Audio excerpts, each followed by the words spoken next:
Hello, तुमच्या सर्वांचं पुन्हा एकदा स्वागत आहे आपल्या नवीन अशा व्हिडिओमध्ये। तर आजच्या रेसिपीच्या व्हिडिओमध्ये व्हायरल अशी मलाई कारोरा स्पेशल पनीर ठेचाची आपण रेसिपी पाहणार आहोत। चला तर मग रेसिपीला सुरुवात करूया।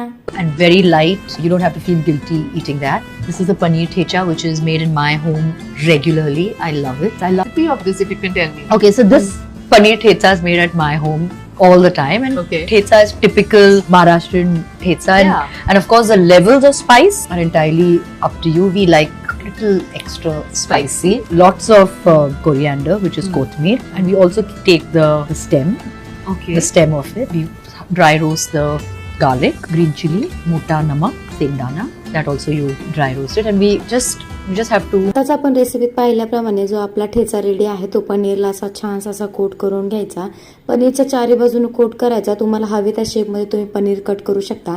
तर मी ते असं थोडं थोडं ठेचा लावून सगळं छान असं कव्हर केलेलं आहे पनीर। आणि आता आपला जो पहिलाच पॅन होता त्याच्यामध्ये मी थोडंसं ऑइल घेतलं आहे आणि अगदी ते रोस्ट करत आहे। एकदम कमी तेलामध्ये आपल्याला ते फ्राय करून घ्यायचं आहे। तर अशा पद्धतीने मी थोडंसं ऑइल टाकून ते फ्राय करून घेतलेलं आहे। एका बाजून ते फ्राय झालं की आपल्याला पुन्हा बाजू स्विच करून दुसऱ्या साईडून सुद्धा ते छान असं खरपूस भाजून घ्यायचं आहे। आणि तशा पद्धतीने मग आपल्या इकडे पनीर ठेचा रेडी होऊन जाईल। आणि सांगायला गेलं तर पनीर ठेचाची टेस्ट खूप छान लागते। मी पण फर्स्ट टाइमच ट्राय केलं होतं। ही रेसिपी तुम्ही तुमच्या घरी नक्की ट्राय करून बघा आणि अशाच नवनवीन रेसिपीसाठी माझ्या चॅनलला सबस्क्राईब करा। आणि जर रेसिपी आवडली तर लाईक सुद्धा करायला विसरू नका। थँक्यू।